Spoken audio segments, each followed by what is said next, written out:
Hello, honey roses. Hi. Okay, so I want to tell you guys about what happened yesterday. So I was like drifting off to sleep. I didn't even mean to fall asleep. I didn't know I was going to, but I ended up not after this happened. I ended up not falling asleep. I ended up doing something else. But you know how you just laying there and you feel real comfortable? Was I sitting? I was kind of like sitting and leaning, and I had started to fall asleep, but I didn't realize I was. I guess I was very comfortable, right? And then I heard a male voice say, I need to see you. Or was it? It was like, no. It was like, I want to see you before I start my day. I want to see you before I start my day. And it was like so loud and apparent to me that it woke me up from my drifting off, right? I hope you guys can hear me because my air conditioner is on and it's too hot to turn it off. So, yes. I'm going to try to project my voice so you can hear me, okay? All right? Okay. All right? So, that was yesterday. And then yesterday evening, I was falling asleep. It was nighttime. It was time for bed, right? And I'm falling asleep. And I drifted into this dream where there were leeches sucking on my left arm. They were big and, well, some of them, they were actually all different sizes. And it was creepy because everything was in slow motion. It was in slow motion. And there was big, fat, juicy ones. And they were pink and they had like lines across them like an earthworm. And like the certain aspects of them were, and I really like pink. I don't know what was up, why they had to be pink. I think that's a message. The color of them being pink, I think that was some type of message. When I think about pink, I think about love and being soft and sensuality and femininity, you know? And so the mouth part of it was like really pink like a tongue, but a little darker. And it was parasitic. It was a parasite. So the big juicy ones were on my arm. They didn't leave a mark though, but they were just on my arm just sucking, right? And I was like, ew, but for some reason I felt, I mean, I was tired, so I was feeling drained, but it was just because I was tired, but it was like mixing in with the dream. Or maybe I could consider it a nightmare. I wasn't scared. It was more like, get the hell off of me kind of feeling. Like, I don't know. It was weird. It was just like, but I was looking at it happening. It was weird. I know. I'm just going to tell you how it went, right? So then the larger ones, they moved away and got off of me. And it almost looked like they were moving, like they were underwater. But I could tell I wasn't underwater. In the experience, because I don't want to call it like a nightmare, I don't want to call it a dream, but whatever, it is what it is. So the bigger ones like moved away like they were in the water, right? And then the smaller ones, it was like 3 or 4 smaller ones that was right like on my forearm. And then my friend called me and we were talking, but I was still like half asleep. But I was talking to her because, you know, that's my friend. We were going to talk, but I was like half asleep talking to her. And then I couldn't take it no more. My eyes wasn't staying open. So I was like, okay, I love you, but I got to go, honey, because my eyes, they closing. Right? And I was falling asleep, and I think I fell asleep for a little bit, maybe 30 minutes. But then I woke back up because I was thirsty. I think I wanted some water or something. And then I started thinking about earlier yesterday when I heard that male voice say, I need to see you before I want to see you before I start my day. But it was real like, it felt urgent. It felt like urgency. I want to see you before I start my day. Like, kind of like that. You heard the tone. I want to see you before I start my day. Like, what are you doing? That's what it felt like, okay? Then, the leech dream, you know, or experience, I don't know what to call it. Is that an experience? It's weird, I don't know. I think that word is weird for it too. But it just happened. It's something that happened, right? So then, what's the next thing? Oh, earlier, I heard, while I was healing your heart, you were breaking mine. Okay? So all of this, I believe all of this goes together. So the first two situations or instances happened yesterday. One in the morning and one at night. Then in the morning today, I heard, while I was healing your heart, you were breaking mine.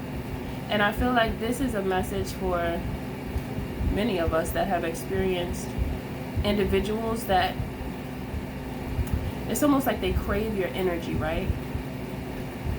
They want to be in your energy because you feel good to them. Everything about you is, it's just like, everything about you. However, they could be in a relationship. They could be in a whole situation. But at the same time, they're obsessed with you and they're craving you because they really want to be with you, but for whatever reason, they didn't come towards you.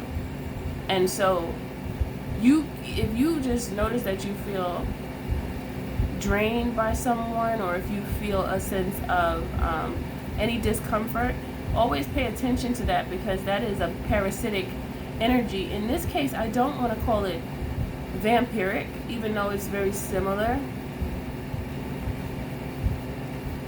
and I want to call it parasitic because this is reminding me of a mosquito. Okay, I think everybody has got by a mosquito. Okay, I learned this a while back, because sometimes when I think about things, I just want to know. And one day I was thinking, why when a mosquito stings you or bites you or sucks your blood or whatever you want to say, why don't you feel them when they're on you? You feel them like after they're already done. And I looked it up one day, and it says that mosquitoes, they have like an anesthetic, some type of, I don't want to call it a solution, but it's a chemical inside of them to where it allows them to insert the anesthetic within you in that spot so that you don't feel them there. Okay, so it's almost like somebody sneaking up on you, giving you an anesthesia, and I don't know, taking whatever they want from you. And in this case, the mosquitoes want your blood so that they can survive and be full and happy. Okay? And that's, to me, that's parasitic. Is it fair to call a mosquito a parasite? I don't know. Let me see. But this is why I want to call it like a parasitic energy that you guys have been subject to. Many of us have been subject to it. And they will fall in love with your energy, but don't plan to give any back to you. They don't truly have the desire to reciprocate. Okay? It's all about taking from you. Whatever I can take from you, I'm going to take, and I am going to feed off of you, no matter what it is. But in this case, it's energy. This is really big on energy. Okay? I want to say, are mosquitoes parasitic? Are mosquitoes considered parasites? Okay, so while mosquitoes feed on blood, they are generally not considered parasites in the strictest sense. Although females require blood for reproduction, they don't live on or in their host for extended periods like true parasites do. Right, that's what I was thinking, because a parasite, it sticks around. Like, it lives off of the person. Parasites, they just, they come visit people like they stop in at a fast food joint or something. That's the best way that I could think about it. They are more accurately classified as micropredators and vectors of disease. So they spread disease of heartbreak. Mosquito. Many of you have a mosquito energies. I feel like okay, let me just say this, because I don't want to go too far. So many of you have these like mosquito type individuals that want to hold on to you using like manipulative tactics to make you tether. It's like tether you to them, to make you emotionally connected, right? Once they tether you, then they have access to your energy. Meanwhile, on the back end, they doing whatever it is that they want. They telling you what you want to hear, but then on the back end, they gallivanting. They doing what they want to do. Meanwhile, you like, I thought this love was true, and you realize that blink, blink, blink. If I had the blinky sound, I would do it. Blink, blink, blink. You realize that no, they just love your energy so much so that you are like a drug. You are like a drug. And it's difficult for them to conduct themselves without seeing you or just experiencing you, being in your energy. Okay? So this is how this all ties together. I had to write it so I didn't forget, because it came to me when I received that last download a couple of hours ago when I was meditating. This slipped through, the last one. While I was healing your heart, you were breaking mine. See, now this is something that many of you go through. You'll have a specific someone that you love genuinely. It's not for play. You genuinely have a love for them, and you feel as though they have a love for you too. However, the only thing is that the love that they had may not be the same love that you have for them. So their love may be a bit distorted, or it's that they are rejecting the true nature of love, is what I want to say. Or they're rejecting what the love that you have or that is present between the two of you should be. They'll reject it, so they'll refuse the call. They'll refuse the call. This is like twin soul energy. This is a twin soul that refused you. They know deep down inside that you are their person. However, it could be out of fear, or it could be out of ego, or it could be out of what else? Fear, ego, narcissistic ways, tendencies, thoughts. It's energy. You know, it's just energy. And pride, you know, all those things go together. And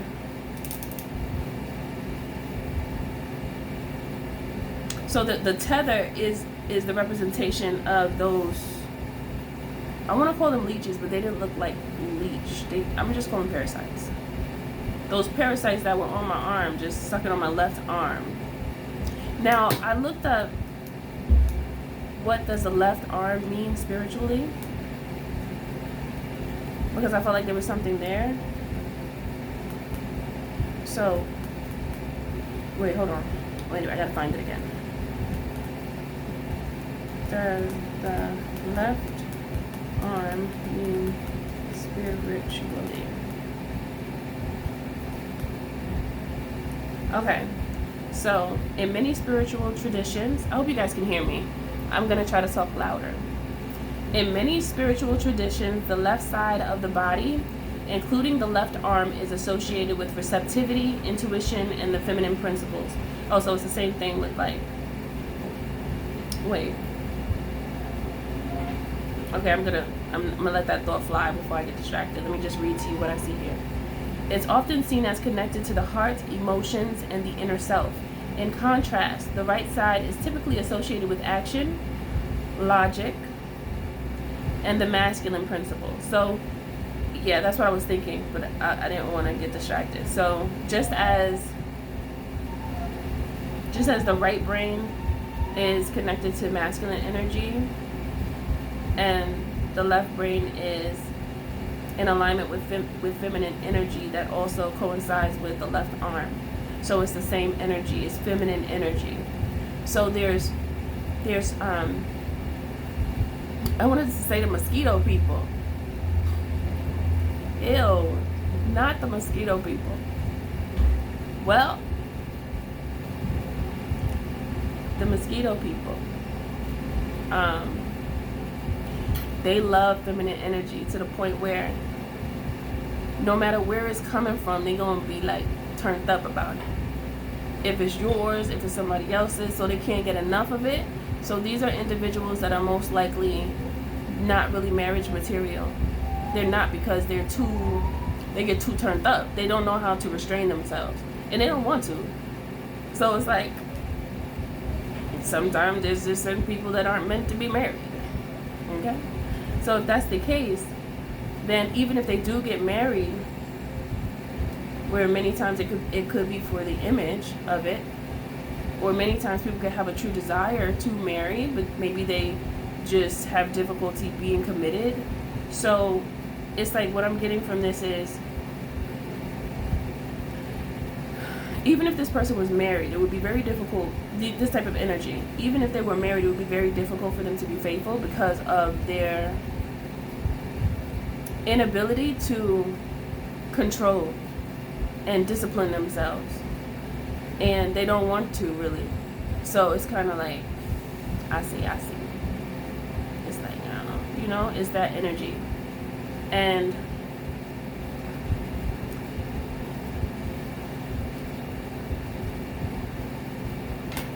this breaks hearts.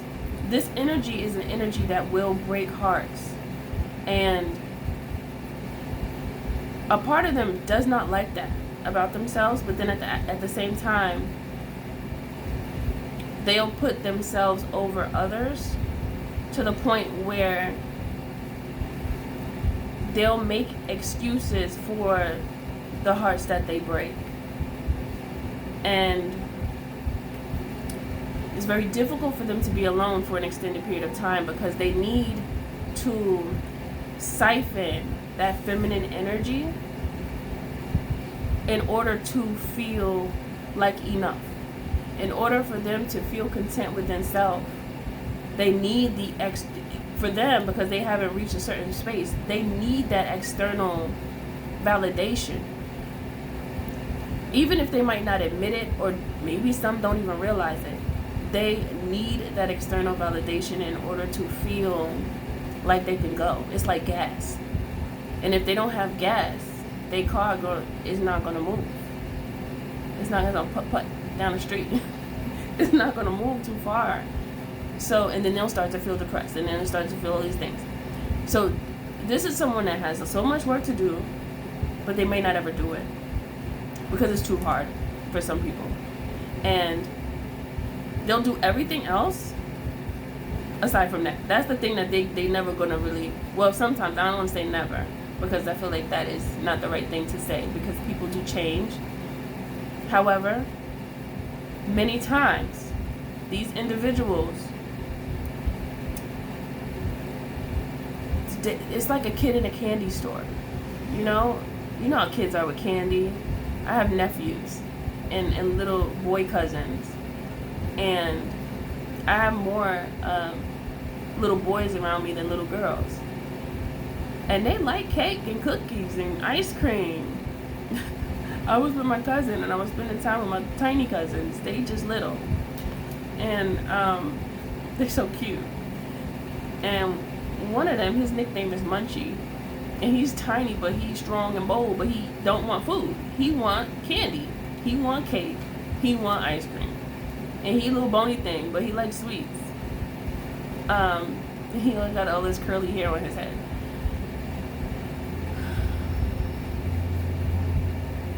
Feminine energy sometimes is very sweet. Feminine energy is meant to be sweet.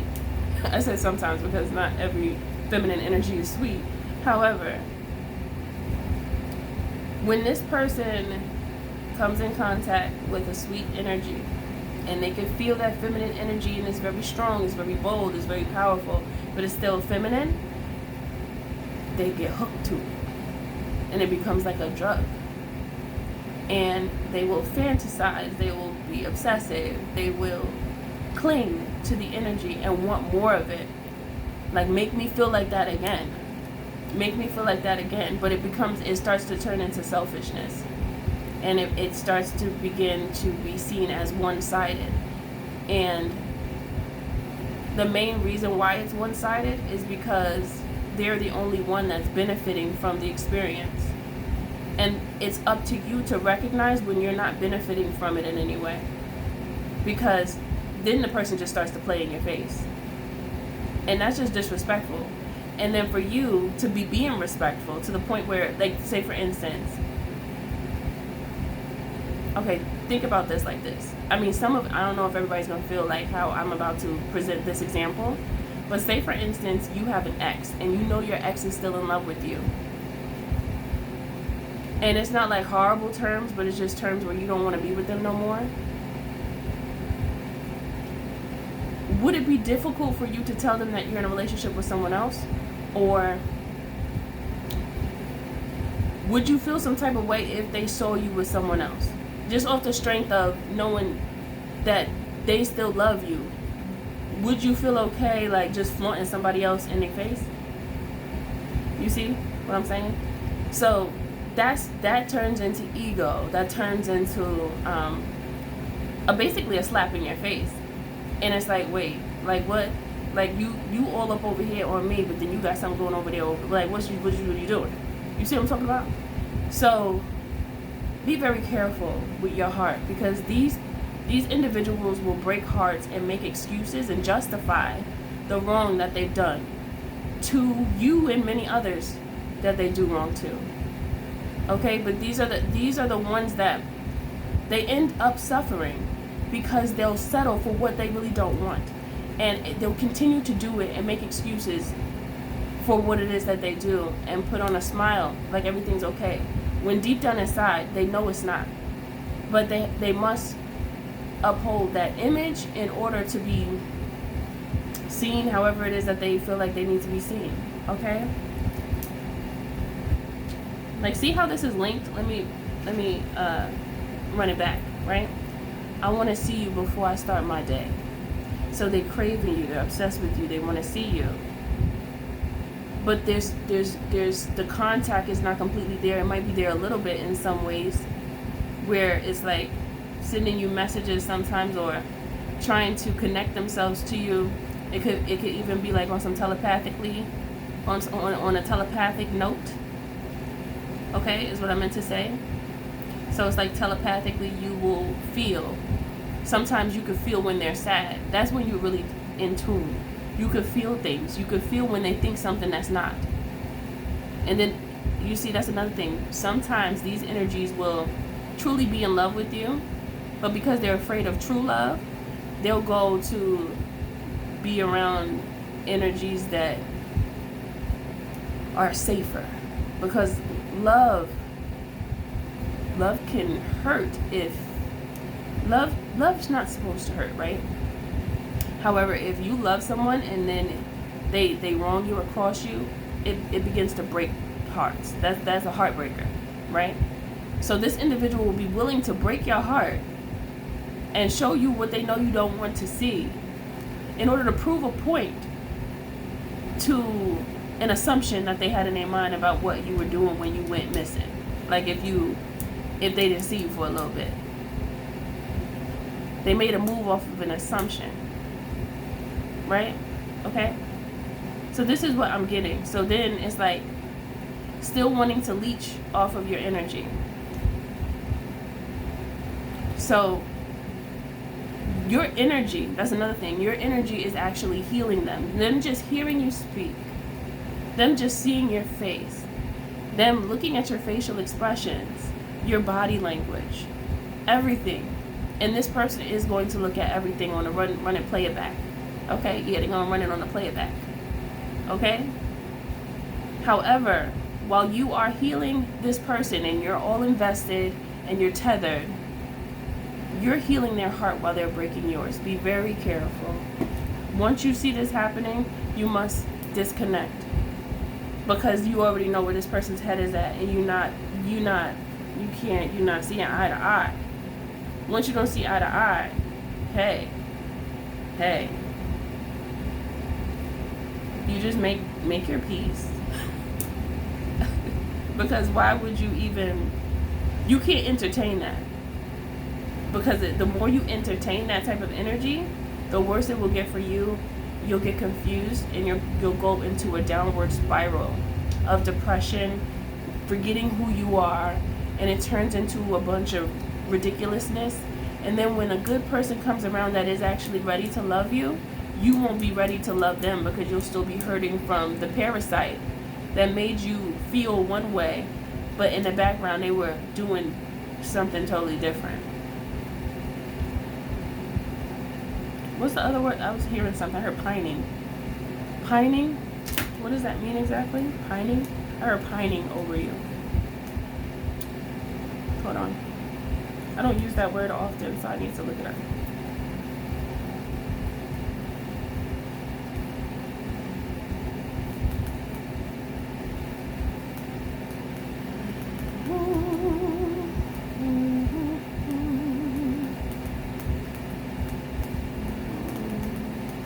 Un momento.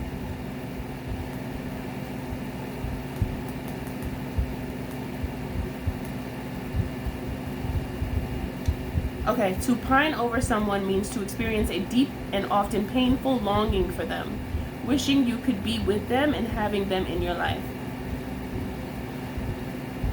It involves a strong desire, sometimes accompanied by sadness or a sense of loss, stemming from the absence or unavailability of that person.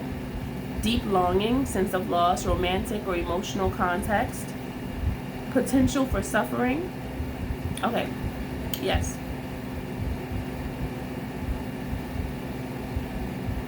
Okay. So yeah, this is an energy that will pine over you and want to hold on to you. Like, this is someone that many of you could have been in a relationship with someone like this, and there is a love there. However, they make love hurt because they're how can I express what I'm thinking? They make love hurt because they don't know how to respect love. So when you put it like that, it's almost like, when I look at it, I feel as though God is love, because God is all. And so it's like a disrespect to God when you disrespect love. I think disrespecting true love is one of the worst things that someone can do. And many of these individuals that many of us have been connected to disrespect love, and they'll turn on love but still want to play in it because it feels good, because it's healing, but don't respect it enough to be ready to be truthful about about what it is. Like, it is what it is. Like, I mean, I feel as though if somebody's honest to the point where they don't lead a person on, then you know it is what it is, because somebody was being honest about it and they wasn't playing two sides. Like, this is somebody with a double life. This is double life energy, okay? And I just want you guys to protect yourself, protect your heart.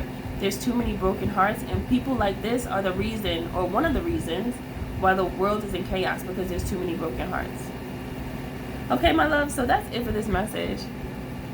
Okay, I just want to see how long that was. That's it for this message. Thank you for being here, and I'll see you in the next one.